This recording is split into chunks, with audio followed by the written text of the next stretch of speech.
नमस्कार प्यारे बच्चों, स्वागत है आप सभी का कक्षा 12 के हिंदी क्लास में। आइए आज हम लोग नृपति दिलीपा, राजा दिलीप, नृपति माने राजा और दिलीपा माने दिलीप, राजा दिलीप के विषय में अध्ययन करेंगे। आज हम लोग सबसे पहले हम लोग जानते हैं कि राजा दिलीप कौन थे। तो कालिदास की 7 रचनाएं मानी जाती हैं। उन रचनाओं में जो है कालिदास की एक रचना है जिसका नाम है रघुवंश महाकाव्य। रघुवंश महाकाव्य में 19 सर्ग हैं, जिसमें मनु से लेकर के सूर्यवंशी 31 राजाओं का वर्णन किया गया है। बहुत ही भाव विह्वलता के साथ में 31 राजाओं का वर्णन है। आइए सबसे पहले देख लेते हैं कि सबसे प्रथम राजा कौन हुआ था, क्योंकि इसमें एक शब्द आया है वैवस्वतो। वैवस्वत मतलब होता है मन, अर्थात वैवस्वत का अर्थ होता है सूर्यवंश में मनोह, मनुर नाम, मनु नाम का सूर्यवंश में या जो है सूर्य से मनु नाम के क्या हुई, एक राजा हुई। तो वैवस्वत कौन थे? तो वैवस्वत कहिए चाहे मनु कहिए, मनु के पुत्र का नाम दिलीप था और दिलीप के पत्नी का नाम जो है वो सुदक्षिणा था। सुदक्षिणा और दिलीप से जिस पुत्र की उत्पत्ति हुई जो है उसका नाम जो है रघु था, और रघु का जो पुत्र हुआ उसका नाम जो है अज हुआ। अज के जो पुत्र का नाम था उसका नाम दशरथ। फिर इस प्रकार से वंशा अनुक्रम चलता गया। तो दशरथ से राम हुए, राम से लव और कुश हुए, लव और कुश से अतिथ हुए, अतिथ से जो है निषद हुए थे, निषद से नल हुए, फिर नभ हुए, नभ से जो है पुंडरीक हुए, फिर हेमदंतवा हुए, देवानीक हुए, अहिनग हुए, पारियात्र हुए, शिल हुए, उन्नाभ हुए, वृणलाभ हुए, शंखड़ हुए, और व्योसिताश्व हुए, विश्वसाह हुए, हिरण्यनाभ हुए, हिरण्यनाभ हुए, कौशल हुए, ब्रह्मनिष्ठ हुए, पुत्र हुए। फिर जो पुत्र से जो है पूर्णी नाम का पुत्र उत्पन्न हुआ, पूर्णी से जो है ध्रुव संधि नाम का एक पुत्र उत्पन्न हुआ। फिर ध्रुव संधि से जो पुत्र हुए अर्थात जो 30वें पुत्र हुए उनका नाम सुदर्शन हुआ, और जो 31वां पुत्र हुआ जिसका नाम अग्निवर्ण था। तो कालिदास ने इस प्रकार से 31 राजाओं का अपने रघुवंश महाकाव्य में वर्णन किया है। लेकिन इन राजाओं में जो सबसे प्रतापी राजा हुए वह जो दिलीप और रघु, अज, दशरथ और राम हुए। इन्हीं का जो है इस रघुवंश महाकाव्य में बड़ा ही विशद और विस्तृत वर्णन मिलता है। जो अंतिम राजा हुआ अग्निवर्ण, वो बहुत ही विलासी राजा था और उसकी जो है मृत्यु हो जाती है, और अग्निवर्ण की पत्नी जो होती है गर्भवती होती है, मतलब गर्भ में बच्चा होता है। अब मंत्रियों ने विचार किया कि अब राज किसको दिया जाए। तो विचार करने के बाद जो है अग्निवर्ण की पत्नी के जो गर्भ में बच्चा था उसको जो है गर्भस्थ बालक को, गर्भ माने गर्भ को, स्थ माने स्थित, गर्भ में स्थित बालक को जो है मंत्री क्या दे देते हैं, राज दे देते हैं।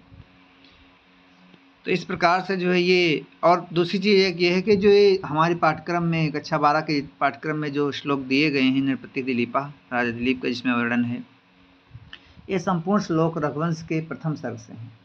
और प्रथम सर्ग की विशेषता एक ये है कालिदास की कि प्रथम सर्ग में जो है अनुष्टुप छंद का सबसे अत्यधिक प्रयोग किया है। अनुष्टुप छंद का दूसरा नाम श्लोक छंद है, और अंतिम जो श्लोक है इस सर्ग का वो प्रहर्षणी है, और इस जो है सर्ग में कुल 95 श्लोक हैं। तो सभी में कौन सा जो है छंद है, अनुष्टुप छंद है। आइए देखते हैं सबसे पहले अनुष्टुप छंद के विषय में, फिर आप लोगों को अध्ययन कराते हैं। अनुष्टुप छंद क्या है कि श्लोके साष्टम गुरु गेयम शर्वात्र लघु पंचमम दृश्यतु पादयो हर्षं सप्तमं दीर्घमन्नयो। श्लोके षष्ठम, कम से कम कोई भी छंद होगा 4 चरण होने चाहिए। तो श्लोके षष्ठम, जो श्लोक का छठा और जो पंचम वर्ण होगा, तो 5वां जो वर्ण होगा वो लघु होगा, और श्लोक का जो छठा वर्ण होगा वो जो है गुरु अर्थात दीर्घ होगा, और जो पाद का या चरण का दूसरा और चौथा ये दूसरे पाद का और चौथे पाद का जो 7वां वर्ण होगा और ह्रस्व होगा, और जो अन्य जो बचे, अन्य कौन कौन से बचे, पहला और तीसरा बचा, उसमें जो 7वां वर्ण होगा वो दीर्घ होगा। इस प्रकार से जो है श्लोक छंद की जो है विशेषता है। श्लोक छंद ऐसे ही होता है, लक्षण इसका इसी प्रकार से है। श्लोक छंद में ही पूरी आपकी वाल्मीकि रामायण जो है सब जो है अनुष्टुप छंद में लिखी गई, बहुत ही अच्छा है श्लोक।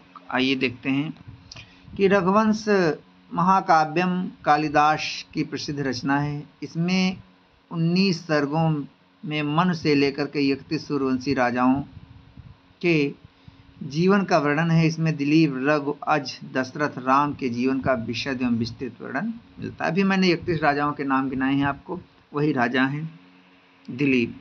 आइए देखते हैं, पहला श्लोक पढ़ते हैं। वैवस्वतो मनुर्नाम माननीयो मनीषिणाम आशिन्न महीचितं मादा प्रणव छंदसाम्यु। अर्थात आशित, मनीषिणाम माने मनुष्यों में, माननीय मतलब सम्मानी। मैंने आप लोगों के जो है सरलता के लिए नीचे हर एक श्लोक के नीचे मैंने अर्थ दिया है, तो आप लोग जो है पढ़ लीजिएगा, बहुत ही आसान रहेगा। और उसके साथ साथ मैं पढ़ा भी दे रहा हूँ आपको। मैं पढ़ाना चाहता तो ऐसे ही पढ़ा देता, लेकिन मैंने सोचा कि चलिए PDF जब बना ही रहे हैं तो आप लोगों को कुछ आसानी हो जाएगा, प्रत्येक श्लोक का जो है अर्थ मिल जाएगा। तो मनीषिणाम मतलब मनीषियों में, विद्वानों में, माननीय मतलब सम्माननीय, मनुष्यों में सम्माननीय। कौन? वैवस्वतो नाम, वैवस्वत नाम का। मनु माने मनु, आशित माने था। अर्थात मनुष्यों में जो है सम्माननीय, मनुष्यों में सम्माननीय या आदरणीय जो है वैवस्वतो नाम मनु आशित, मनु नाम का जो है या वैवस्वत नाम का राजा हुआ। वो कैसा राजा था या किस प्रकार से उसकी कीर्ति थी? तो कहा लिखा छंदसाम प्रणवा यु। छंदसाम मतलब, छंदसाम माने होता वेदों में, प्रणवा माने होता ओम के समान। जिस प्रकार से वेदों का उच्चारण करने से पहले ओ इस तरह का जो है उच्चारण किया जाता है, उसी प्रकार से जो है प्रथम राजा हुए। कहाँ पर प्रथम राजा हुए? तो महीक्षिताम आदा, महीक्षिताम मतलब राजाओं में, आदा मतलब प्रथम, अर्थात राजाओं में प्रथम राजा हुए। आइए एक साथ अब देख देते हैं कि मनीषिणाम माननीय, विद्वानों में पूजनीय या विद्वानों में सम्माननीय या आदरणीय। प्रणव छंदसायु माने वेदों के ओमकार के समान या वेदों में ओम के समान। महीक्षिताम मतलब महीक्षित, मही माने होता है पृथ्वी, क्षिताम माने राजा, अर्थात पृथ्वी के पर, पृथ्वी पर राजाओं में। आधा मतलब प्रथम, प्रथम राजा हुए कौन? वैवस्वतो मनुर्नाम, वैवस्वत नाम का जो राजा था वो पृथ्वी पर प्रथम राजा उत्पन्न हुआ। या आप अर्थ को नीचे पढ़ लेते हैं। भाषार्थ मैंने दिया है, बात वही, भाषा माने भाषा का, अर्थ माने अर्थ, अर्थात उपरोक्त जो आपका श्लोक है उसका भाषार्थ है अर्थात अर्थ है। तो विद्वानों के पूजनीय, वेदों के ओमकार अर्थात ओम के समान समस्त राजाओं में सर्वप्रथम वैवस्वत नाम के प्रसिद्ध सूर्य पुत्र मनु हुए, या सूर्य का पुत्र कौन हुआ? मनु हुआ। आइए अगला पढ़ते हैं। अब भाई मन हो गए, अब मन से देखिए राजा दिलीप की उत्पत्ति बताई गई है।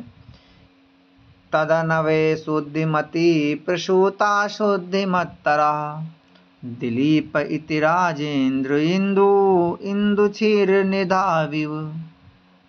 अतः तदन्वय, तद माने उन्हीं के, अन्वय माने वंश में, उन्हीं के वंश में, अर्थात उसी सूर्य वंश में, अर्थात राजा मनु के वंश में शुद्धिमती, शुद्धिमती माने अत्यंत विशुद्ध मत वाले, अत्यंत विशुद्ध मत माने बुद्धि वाले, अत्यंत शुद्ध वंश में शुद्ध बुद्धि वाले, शुद्धिमत्तरा और उससे भी ज़्यादा प्रसिद्ध या शुद्ध जो है बुद्धि वाले दिलीपा, दिलीप नाम के राजेंद्र इंदु, राजाओं में इंदु के समान उत्पन्न हुए। अर्थात तदनवे उसी वंश में, उन्हीं मनु वंश में शुद्धमती अत्यंत शुद्ध बुद्धि वाले, उस जो है शुद्ध बुद्धि वाले अत्यंत प्रसिद्ध मनु वंश में शुद्धमत्तरा बुद्धि से और भी सात्विक या जो है कह सकते हैं अतिशय शुद्ध बुद्धि वाले दिलीप इत राजेंदु, राजाओं में इंदु के समान, राजाओं में चंद्रमा के समान दिलीप इति, दिलीप नाम का पुत्र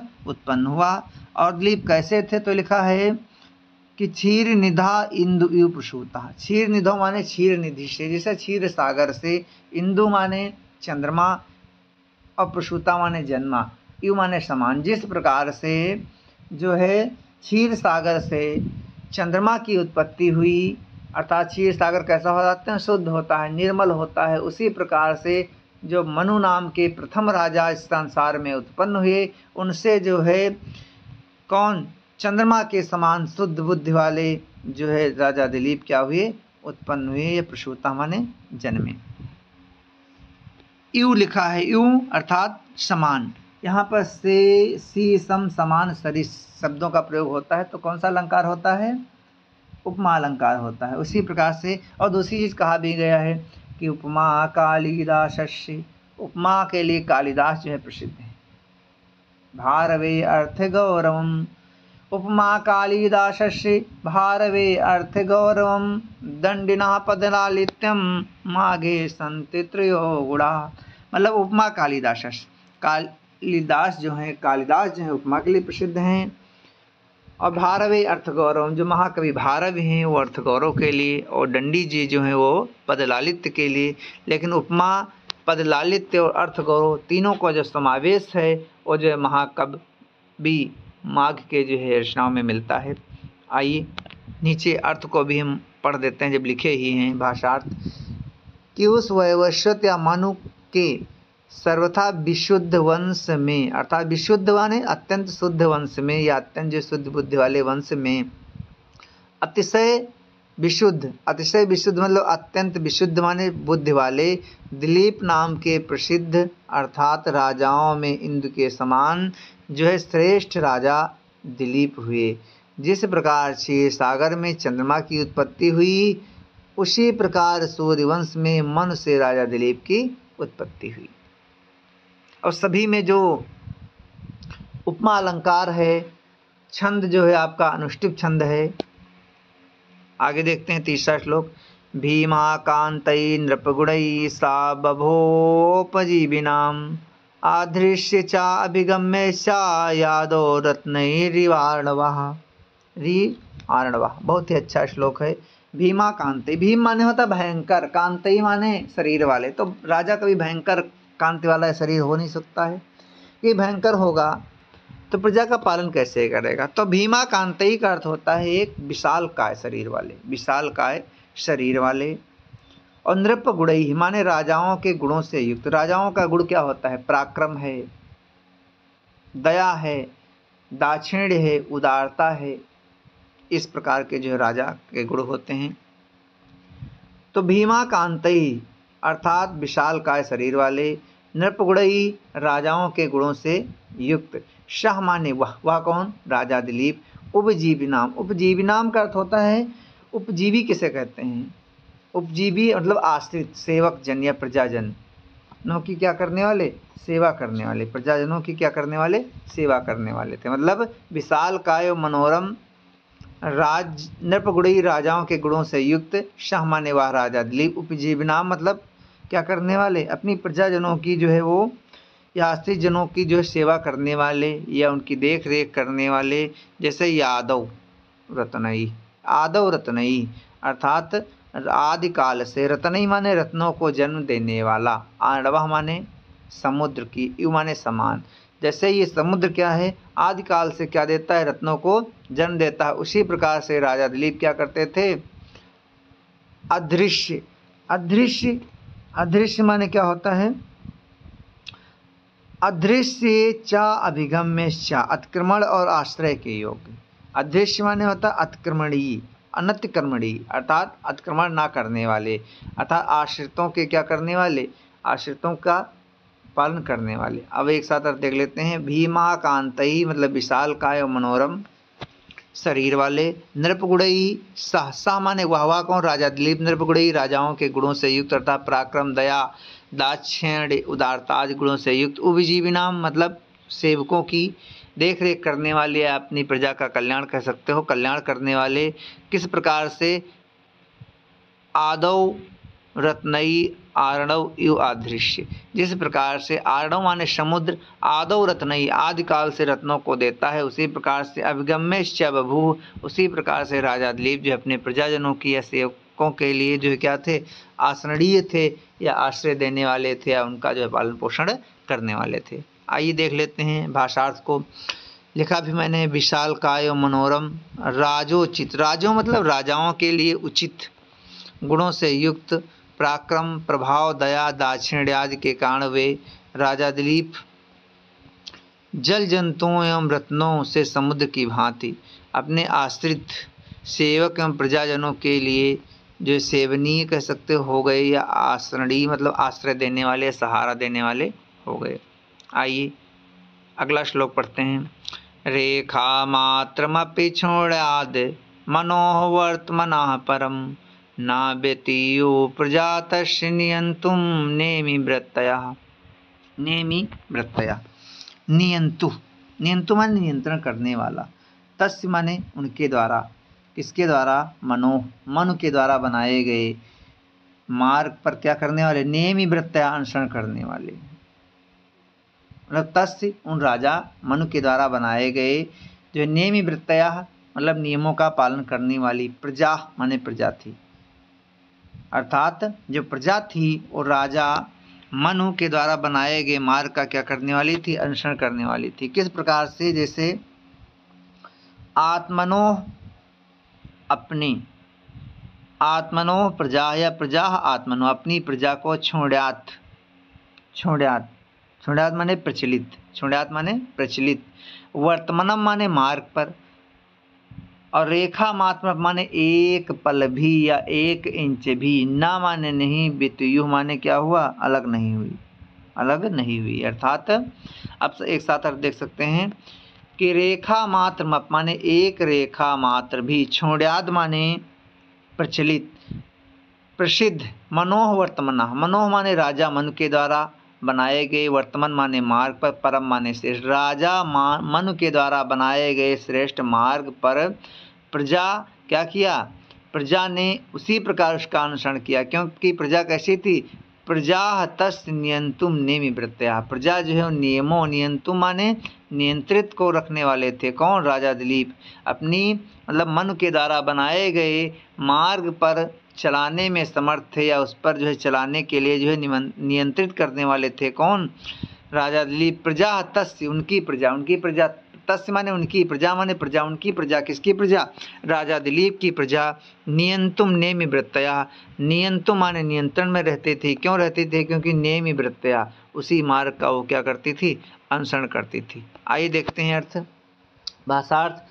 जिस प्रकार कह सकते हैं कि एक कुशल रथ हाँकने वाला अपने रथ के पहिए की परिधि को उपयुक्त मार्ग पर ही से जो है रेखा मात्र भी जो है विचलित नहीं होने देता है। कहने का आशय यह है कि इसे कोई अच्छा सा कुशल जो है रथ हाँकने वाला व्यक्ति हो, तो मान लीजिए देखिए आप चलते हैं तो रास्ते में जो है एक ही मार्ग पर बार बार पहिया निकलते हैं, जैसे कच्चा मार्ग इत्यादि हो, तो वहाँ पर लगी हुई घास जो है वो समाप्त हो जाती है और एक लाइन टाइप में बन जाता है। उसी कहने का से उसी लाइन पर क्या करने वाले थे, रेखा मात्र माने उसी पर जो है चलाते थे, कभी भी उससे विचलित नहीं होते थे।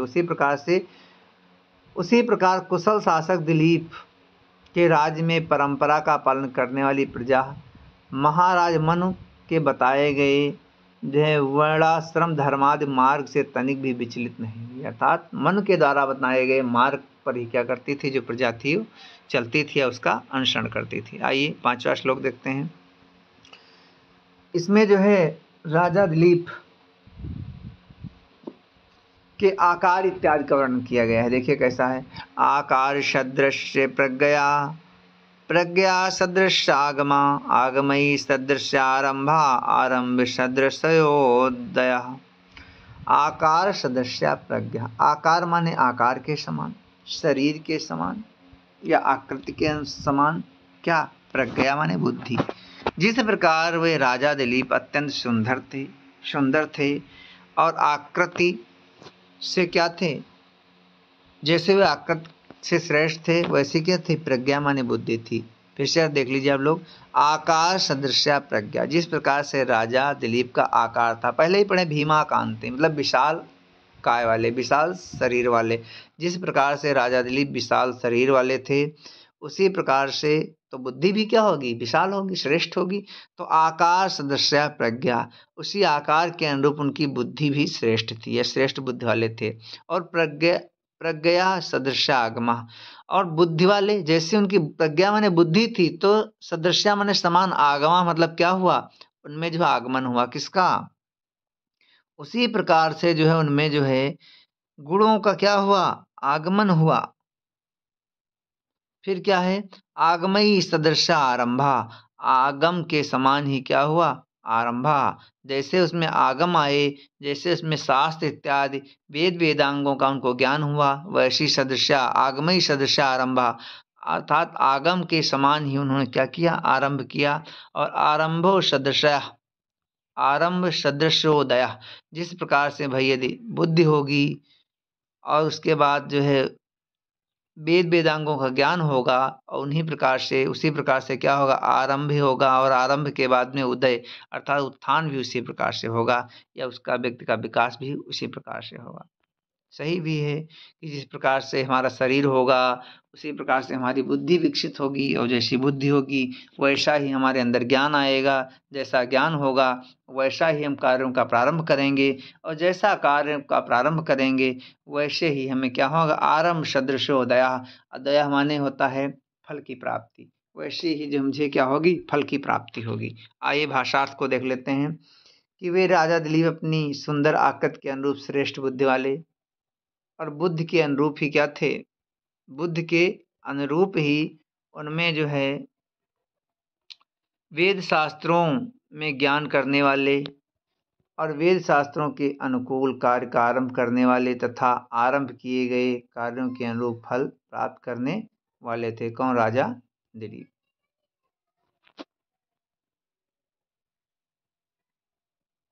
आइए देख लेते हैं छठा वाला श्लोक, एक लाइन में हो गया है, कोई बात नहीं है।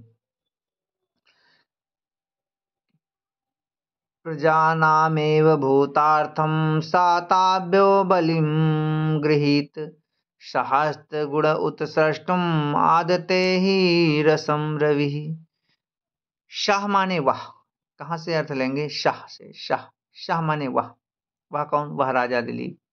प्रजा नाम माने प्रजा के, भूतार्थ मन होता कल्याण के लिए, वो राजा दिलीप प्रजा के कल्याण के लिए, एव माने ही, ताभ्य माने उनसे, उनसे किससे, अपनी प्रजा से, बलिम माने बल, बलिम माने कर या टैक्स, अग्रहित माने लेते थे। अर्थात शाह प्रजा नाम, शाह माने वह, प्रजा नाम माने वह, माने कौन, शाह माने वह कौन, राजा दिलीप। प्रजा नाम माने प्रजा के, भूतार्थ माने कल्याण के लिए, एवं माने ही, ताभ्या माने उनसे, उनसे किसके, अपनी प्रजा से, बलिम माने कर या बलि, और अग्रहित माने लेते थे। अर्थात प्रजा के कल्याण के लिए ही जो है राजा दिलीप उनसे जो है कर या टैक्स लेते थे। ही, जिस प्रकार से, ही माने जिस प्रकार से, रवि माने सूर्य, रवि माने सूर्य, सहस्त्र गुणम, सहस्त्र गुणम माने हजार गुना, उत्सृष्टुम माने देने के लिए, रसम माने जल को आदित्य मतलब ग्रहण करता है। जिस प्रकार से रवि या सूर्य जो है हजार गुना देने के लिए जो पृथ्वी से जल को क्या करता है, ग्रहण करता है, उसी प्रकार से जो राजा दिलीप कर लेते थे प्रजा से, या टैक्स लेते थे, या सडांस लेते थे, वो स्वयं जो है क्या करते थे, उसका जितना लेते थे उसका हजार गुना जो अपनी प्रजा पर खर्च कर देते थे, प्रजा को जो है बांट देते थे। जिस प्रकार से सूर्य जो है वो पृथ्वी से क्या लेता है, जल लेकर के, और उसका हजार गुना जो है पृथ्वी को जो है जल दे करके पृथ्वी को धन धान्य से क्या कर देता है, भर देता है। आइए भाषार्थ को पढ़ लेते हैं। उन्होंने अर्थात राजा दिलीप ने प्रजाजनों की सुख समृद्धि के लिए ही उनसे षडांश रूप में राजकीय कर लिया। जैसे सूर्य हजार गुना जल बरसाने के लिए पृथ्वी से जल को क्या करता है, ग्रहण करता है। वाह, बहुत ही अच्छा था। आइए अगला देखते हैं, ये भी बहुत अच्छा है। सेना परिच्छद तस्य द्वयमेवार्थ साधनम शास्त्रेषु अकुंठिता बुद्धि मौरवी धनुषि चाततः। तस्य सेना, तस् माने उनकी, उनकी किसकी, राजा दिलीप की। सेना माने सेना, परिच्छदा मतलब आवरण मात्र थी। उन राजा दिलीप की जो सेना थी वो मात्र केवल आवरण मात्र थी या कवच मात्र थी या उपकरण मात्र थी। और अर्थ साधनम, अर्थ साधन वाली, अर्थ साधनम मतलब अर्थ साधन वाली दो ही चीजें थी। द्वय, द्वय माने दो, एव माने ही, दो ही चीजें थी। अर्थ साधन माने अर्थ साधन वाली, द्वयम एव, द्वयम एव माने दो ही वस्तुएं थी। कौन? शास्त्रेश अकुंठिता बुद्धि, शास्त्रेश माने शास्त्रों में लगी हुई जो बुद्धि माने बुद्धि थी, अकुंठिता माने प्रखर, कुंठित माने होता घिसी पिटी और अकुंठिता माने तेज या प्रखर। जो शास्त्र दो मतलब अर्थ साधन वाली राजा दिलीप की दो ही वस्तुएं थी। एक कौन कौन से? एक शास्त्रेश अकुंठिता बुद्धि, शास्त्रों में लगी हुई अकुंठित अर्थात प्रखर बुद्धि, और आतता माने होता है जो लोग आतित थे, आततायित थे अर्थात जो लोग दुखी थे उनके दुखों को समाप्त करने के लिए धनुष माने धनुष पर चढ़ी हुई मौरवीय चा, मौरवी माने मुरवा, एक मुरवा घास होती थी जिसका वर्णन जो कालिदास जी ने अभिज्ञान शाकुंतलम में किया है कि मुरवा नाम की जो घास होती थी उसके धनुष की प्रत्यंचा अर्थात डोरी बनाई जाती थी। वो बहुत ही कठोर होती थी और बहुत ही तीक्ष्ण होती थी। इसीलिए क्या कहा है कि तस्य सेना परिच्छदा आसीद, उनकी सेना, तस्य माने उनकी, उनकी किसकी? राजा दिलीप की जो सेना थी वो परिच्छदा मतलब उनका आवरण या उपकरण शोभा मात्र ही थी, लेकिन अर्थ साधनम, अर्थ साधन वाली, द्वयव एव माने दो ही वस्तुएं थी। कौन कौन सी? शास्त्रेश अकुंठिता बुद्धि, शास्त्रों में लगी हुई प्रखर बुद्धि, और जो लोग जो दानव लोग थे, आतता थे जो दानव लोग थे या लोगों को जो परेशान करते थे उनके लिए क्या थी? धनुष मौरवी चा, धनुष पर लगी हुई मौरवी अर्थात प्रत्यंचा। कहने का आशय यह है कि जो लोग नहीं मानते थे मनाने से कहने से, उनके लिए राजा दिलीप क्या करते थे? प्रत्यंचा चढ़ी हुई धनुष को, जो प्रत्यंचा चढ़े हुए धनुष को उठा लेते थे उनका संहार करने के लिए। आइए भाषार्थ को देख लेते हैं। उस राजा दिलीप की सेना तो उनका उपकरण शोभा मात्र थी, उनके अर्थ साधन वाली दो ही वस्तुएं थी। कौन कौन सी? एक तो जो है शास्त्रों में प्रखर बुद्धि और दूसरी धनुष पर चढ़ी प्रत्यंचा। आइए आठवां देखते हैं कि भाई राजा हैं तो अपनी मंत्रणा भी जो है गुप्त रखेंगे, क्योंकि कुछ बातों को जो गुप्त रखना होता है राजाओं को। जैसे मान लीजिए रक्षा मंत्री देश का है तो सारी बातों को जो है जनसाधारण तक नहीं पहुंचाएगा, क्योंकि देश की सुरक्षा करना है। उसी प्रकार से राजा भी, उसी का वर्णन इसमें किया गया है। तस्य संवृत्त मंत्र से गूढ़कारेंगितस्य च फलानुमेया प्रारंभा संस्कारा प्रक्तनायु। संवृत्त मंत्र, संवृत्त देखो विवृत माने होता है खुला हुआ और संवृत्त माने होता है बंद। मंत्र से माने मंत्रणा वाले अर्थात अपने विचारों को गुप्त रखने वाले या अपनी मंत्रणा को जो है गुप्त रखने वाले। अगूढ़ कारेंग तस्य मतलब शोक आदि चीज़ों से क्या? सूचक शब्दों या चेष्टाओं से जो है को छुपाने वाले। गूढ़ अहंकारेश अंगिता, अंगितस्य च मतलब गूढ़ तत्वों को छुपाने वाले। तस्य आरंभा उनका आरंभ, उनका आरंभ, उनका किसका? और राजा दिलीप का जो साम दाम आदि नीति प्रयोग का जो आरंभ था वो क्या था? प्रक्तना संस्कारायु, प्रक्तना संस्कारायु। प्रक्तना का अर्थ होता है एक तरह से पूर्व जन्म के समान होता था, पूर्व जन्मों के समान होता था। और फलानुमेय आसन, और वो भी क्या देने वाला था? फलों को देने वाला था। कहने का से पूर्व संस्कारायु मतलब प्रक्तना संस्कारायु मतलब पूर्व जन्म के संस्कारों के अनुसार था, अर्थात उनकी योजना को कोई जान नहीं पाता था। कहने का आशय यह है कि संवृत्त मंत्रस्य मतलब गुप्त मंत्रणा वाले, अगूढ़ांकारेंग तस्य मतलब हर्ष शोकादि विकारों को भी छिपा लेने वाले। तस्य आरंभा प्रक्तना उनका जो आरंभ होता था, उनका जो क्रियान्वयन होता था या उनकी प्रक्तना माने योजना जो होती थी वो संस्कारायु संस्कारों से युक्त होती थी। और फलानुमेय आसन और जिसके आरंभ से ही फल का अनुमान हो जाता था। आइए अर्थ को देखते हैं कि अपने विचारों को गुप्त रखने वाले तथा हर्ष शोक आदि मनोविकार एवं चेष्टाओं को छिपा लेने वाले उस राजा दिलीप के साम दानादि नीति प्रयोग जन्मांतर के संस्कारों की तरह केवल कार्यसिद्धि के द्वारा ही अनुमान किए जाते थे। क्रियान्वयन के पूर्व उनकी योजना का ज्ञान किसी को नहीं होता था। आइए अगला देखते हैं। जुगोपात्मानं तस्त्रो भेजे धर्मानातुरा गृध्ये आददेशोऽर्थम असक्त सुखम अनुभवत लिखा है, सुखम अनुभवत। चलिए देखते हैं। जुगोप, शाह माने वाह, शाह माने वाह कौन? राजा दिलीप। अत्रस्ता माने होता है निडर। वो राजा दिलीप कैसे थे? निडर थे। सन माने होकर के, आत्मान माने अपनी, जुगोप माने क्या करते थे? रक्षा करते थे। वो राजा दिलीप निडर होकर के अपने शरीर की रक्षा करते थे। अनातुरा माने धर्म में, अनातुर माने, आतुर माने घबराना होता है, और अनातुर माने न घबराते हुए, बिना घबराए हुए धर्म भेजे। धर्म माने धर्म का, भेजे मतलब सेवन करते थे, अर्थात बिना घबराए हुए अपने धर्म का सेवन करते थे, अधर्म का पालन करते थे। फिर लिखा है आगृध्यनु। आगृध्यनु मतलब होता है लोभ से रहित होकर के। आगृध्यनु मतलब लोभ से रहित होकर के। अर्थम आददे, अर्थम माने धन का, और आददे मतलब संग्रहण करते थे। धन का क्या करते थे? संग्रहण करते थे, या धन का जो है संचय करते थे। सुखम अनुभवत, इस प्रकार से जो है अशक्ता सुखम अनुभवत। अशक्ता माने आसक्त से रहित होकर के, अर्थात लौकिक चीजों में चेष्टा न करते हुए क्या करते थे? सुखम अनुभवत माने अनुभूत माने अनवभूत माने अनुभव करते थे, अर्थात आसक्त से रहित होकर के सांसारिक जो है सुखों का जो है अनुभव करते थे। आइए देख लेते हैं कि शाह माने वह कौन? राजा दिलीप जो है। अत्रस्ता मतलब होता है निडर होकर के।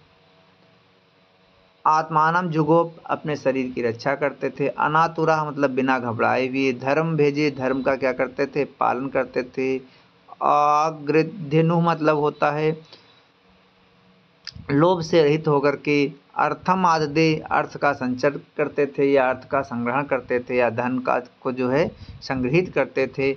और अशक्ता सन सुखम अनवभूत, अशक्ता मान ले आसक्ति से रहित होकर के, या आसक्ति से हीन होकर के जो है क्या करते थे? सुख का अनुभव करते थे।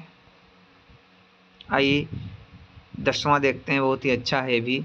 ज्ञानम मौनम क्षमा सक्तो त्यागे श्लाघा विपर्यया गुणा गुणानुबंधित्वाद तस्य प्रसवायु। ज्ञाने मौनम, राजा दिलीप क्या थे? ज्ञाने मौनम, ज्ञाने मतलब ज्ञान होने पर, मौनम मतलब मौन रखते थे।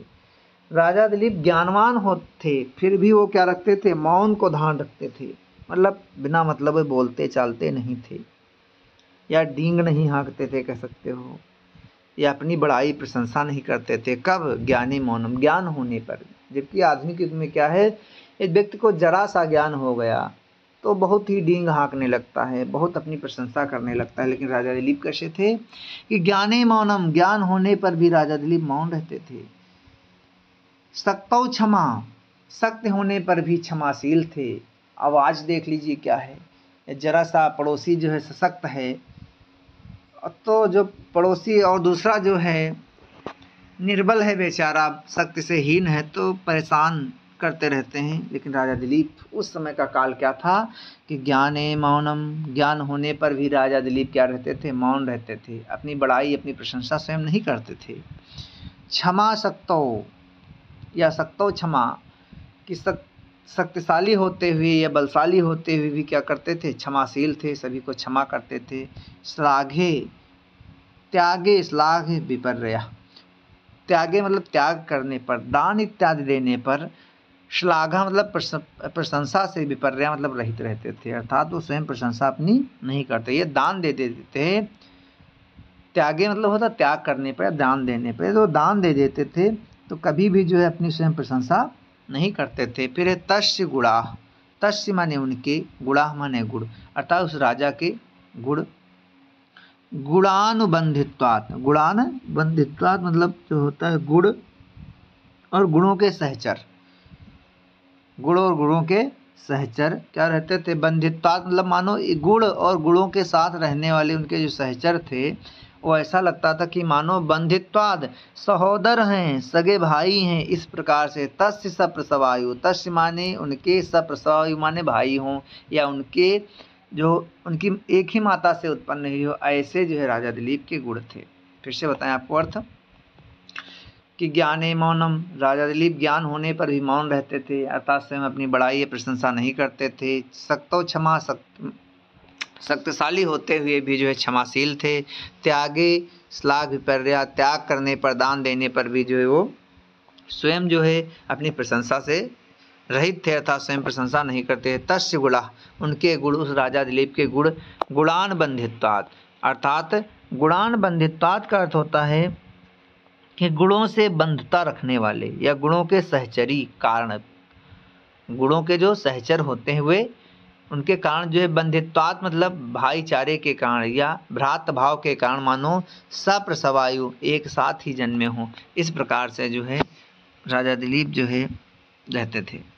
चलिए इसका भाषार्थ भी देख लेते हैं कि ज्ञान होने पर भी मौन रहना, स्वयं अपनी प्रशंसा ना करना, सख्त होते हुए भी जो क्षमा करना, दान देते, यहाँ देते हो गया, थोड़ा सा मिस्टेक हो गया है, एक मात्रा लगेगी, देते समय प्रशंसा रहित रहना। इस प्रकार उन राजा दिलीप के ज्ञान आदि गुण, मौन रहना आदि गुणों के सहचरी होने के कारण मानो सहोदर से प्रतीत होते थे। सहोदर माने एक ही, सह माने साथ और उदर माने पेट, एक ही पेट से जन्मे हो या एक ही उदर से जन्मे हो, अर्थात एक जो उदर से जन्मेगा वो क्या होगा, भाई होगा, इस प्रकार से रहते थे। आइए 11वां देखते हैं। लिखा अनाकृष्ट विषयी विद्यानाम पारदृश्वाश्वनः तस्य धर्मेरतेराशीद वृद्धत्वं जरसा विना। विषयी माने विषयी, अनाकृष्ट, राजा दिलीप को जो विषय थे, क्या, काम, क्रोध, मद, लोभ, ये जो विषय माने जाते हैं, तो जो है विषयी अनाकृष्ट, उन राजा दिलीप को विषय कभी भी क्या नहीं करते थे, अनाकृष्ट मतलब सांसारिक जो विषय है वो जो है आकृष्ट नहीं कर पाते थे, था अनाकृष्ट।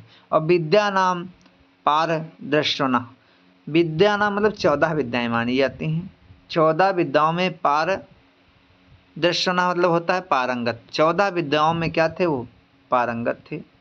धर्मे रते, धर्मे माने धर्म में, रति माने प्रेम रखते थे, धर्म से वो प्रेम करते थे। तस्य माने वो, जरसा बिना, बिना बुढ़ापे के, जरसा माने बुढ़ापा, बिना माने बिना, बिना बुढ़ापे के। वृद्धत्व आसीत, मानो राजा दिलीप क्या हो गए थे, बूढ़े हो गए, अर्थात उनका सारी शरीर से वो बूढ़े नहीं लग रहे थे, लेकिन बुद्धि से ऐसा लगता था कि वो मानो बहुत ही वृद्ध हो गए हों, वृद्धों की सी जो है बुद्धि उनकी हो गई थी। इतना जो है सोच समझ करके क्या लेते थे, निर्णय लेते थे। आइए दोबारा इस अर्थ को पढ़ लेते हैं कि विषयी अनाकृष्ट, सांसारिक विषयों से आकृष्ट ना होने वाले, मतलब सांसारिक विषयों से मोह ना करने वाले, सभी वेद शास्त्र आदि। लिखा है, फिर लिखा है विद्या नाम पारदर्शना, विद्या नाम मतलब 14 विद्याओं में पारंगत। धर्मे रते, धर्म से प्रेम करने वाले। तस्य माने वह राजा दिलीप, जरसा बिना, बिना बुढ़ापे के। वृद्धत्व आसीत, वो क्या हो गए थे, वृद्धत्व को प्राप्त हो गए थे, अर्थात बूढ़े हो गए थे। इस प्रकार से उनकी जो बुद्धि थी, इतनी प्रखर बुद्धि थी। 12वां देखते हैं। प्रजानां विनया दानादक्षिणाद भरणादपि शापिता पिता तासां केवलं जन्म हेतवा। प्रजानां विनया आधनात्, प्रजानां माने प्रजा की या प्रजाजनों को, विनया माने विनयता के कारण या विनम्रता के कारण, और अध्ययनात् मतलब कह सकते हो कि अध्ययन, विद्या में पारंगत होने के कारण या विनय में पारंगत होने के कारण।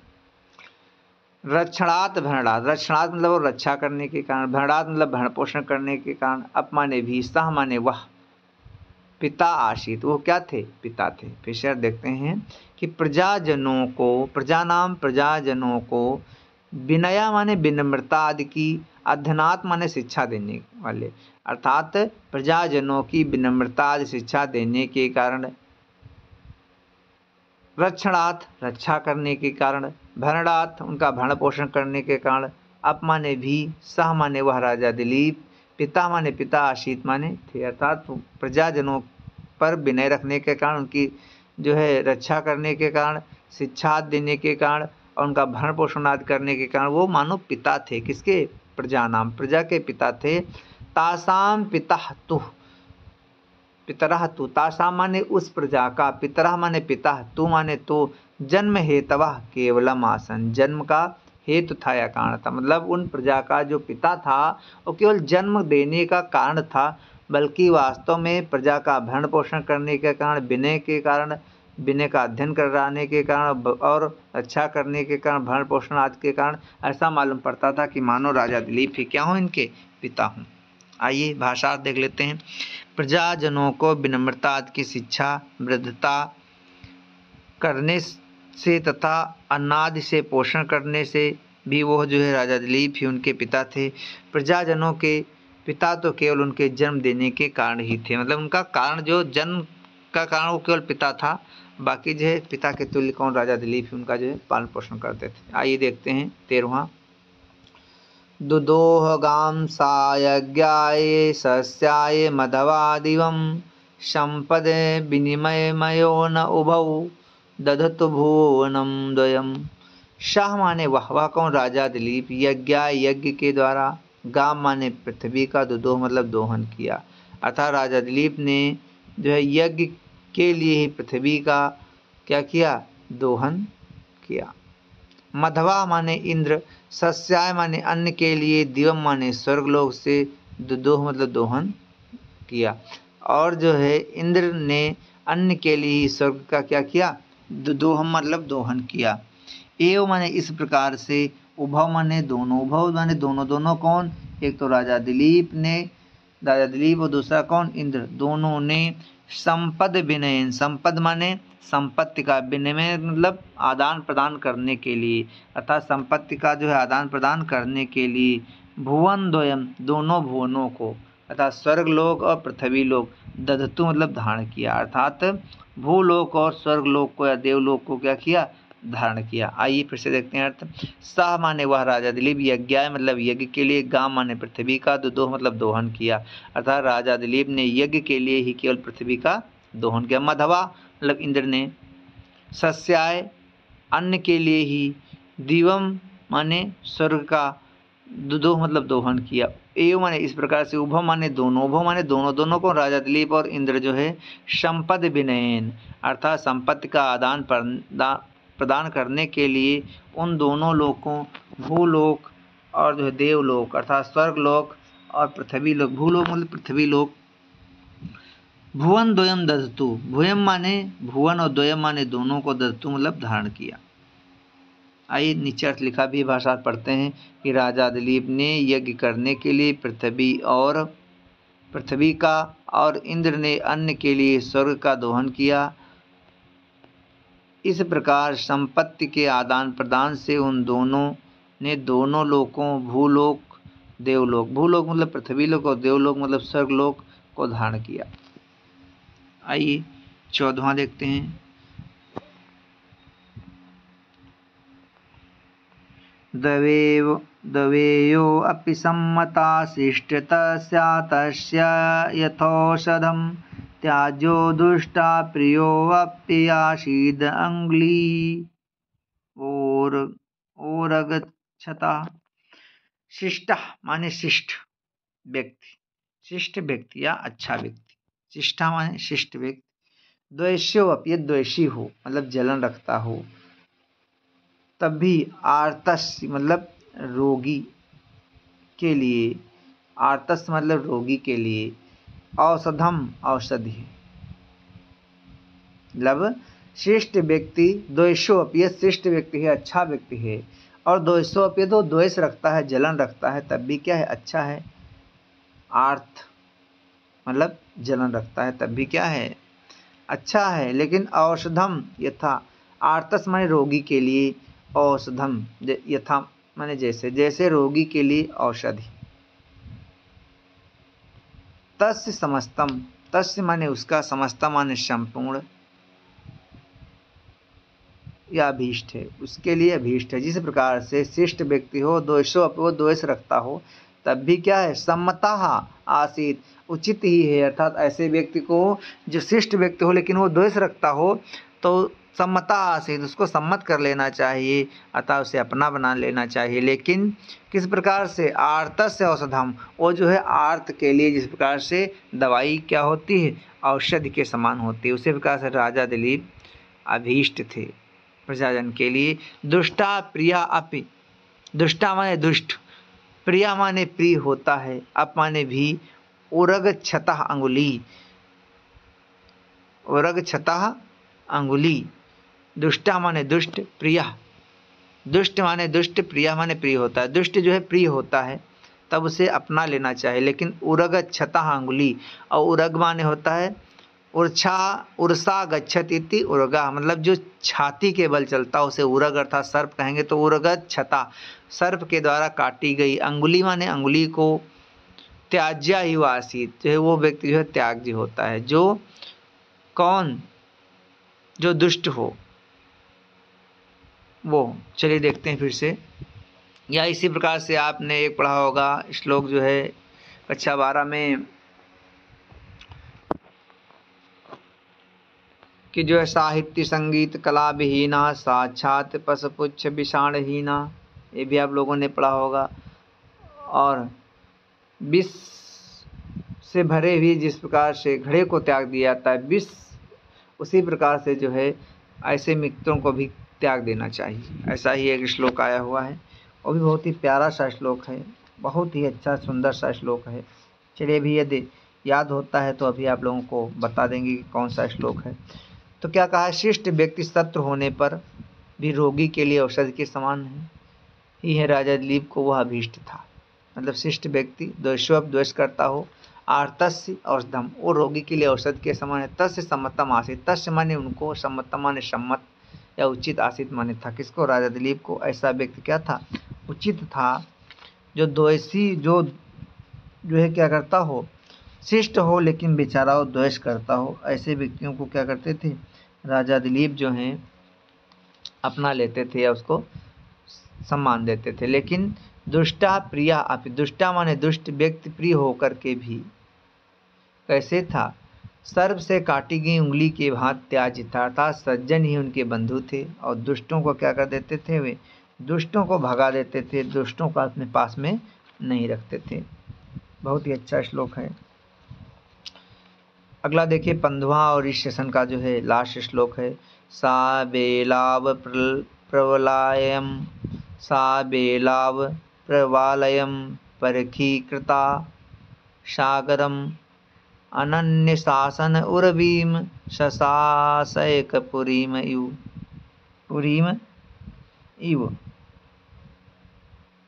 हाँ, श्लोक याद आ गया कि एक श्लोक है जो सुभाषी रत्नार में आप लोगों का उसी प्रकार से 14वां जो है उसी अर्थ को प्रकट कर रहा था कि परोक्षे कार्य हंतारम प्रत्यक्षे प्रियवादनम, वर्जेत तादृशम मित्रम विषकुंभम पयोमुखम। आइए लास्ट वाला श्लोक पढ़ते हैं। इसका अर्थ सह माने वह, वह कौन, राजा दिलीप। बेलाव प्रवलायाम, बेलाव माने होता है समुद्र, और प्रवलयाम माने होता है तट रूपी या परकोट वाली, समुद्र रूपी परकोट वाली। परिखीकृतम मतलब सह माने वह राजा दिलीप, और बेलाव प्रवलायम, प्रवलायाम माने होता है समुद्र रूपी तट वाली, और परिखीकृत माने परकोटों वाली। अतः वह राजा दिलीप समुद्र तट रूपी परकोटों वाली, सागरम सागर रूपी, अनन्य शासनम खाई वाली, उर्वीम पृथ्वी पर, एक पुरीम एक पुर की भांति या एक छत्र राज्य के समान, यू माने समान, ससास मतलब शासन किया। और राजा दिलीप ने समुद्र तट रूपी परकोटों वाली, परकोट माने खाई भी होता है, खाई वाली सागर रूपी, फिर खाई आया है, सागर रूपी खाई वाली जो है, या करधनी वाली कह सकते हो, पृथ्वी पर जो है राजा दिलीप ने क्या किया, शासन किया। वो भी कैसे, एक छत्र शासन किया। फिर से देखते हैं, शाह माने वह राजा दिलीप, शाह माने वह राजा दिलीप, बेलाव मतलब समुद्र वाली, प्रलया माने तटरूपों वाली, परखीकृता मतलब परकोटों वाली, सागरम माने सागर रूपी खाई वाली, अनन्य शासनाम, अन्य शासनाम लिखा, अनन्य शासनाम, अन्य किसी राजा के शासन से रहित भी कह सकते हैं, दूसरे राजाओं के शासन से रहित। उर्वी माने पृथ्वी पर, एक पुरीम एक पुरी की भांति या एक छत्र राज्य मतलब शासन किया। चलिए देख लेते हैं, वह राजा दिलीप समुद्र तट रूपी परकोटों वाली, सागर रूपी खाई वाली, अन्य किसी राजा के शासन से रहित पृथ्वी पर एक नगरीय अर्थात एक छत्र की भांति शासन करता था। इस प्रकार से जो है राजा दिलीप के यहाँ गुणों का गायन किया गया। यदि आप लोगों को वीडियो अच्छा लगा हो तो आप लाइक करें, सब्सक्राइब करें और अपने दोस्तों को भी जोड़ने का प्रयत्न करें। थोड़ा सा ये पाठ कठिन अवश्य है, लेकिन 2-4 बार यदि आप लोग पढ़ेंगे, अध्ययन करेंगे तो समझ में ज़रूर आएगा,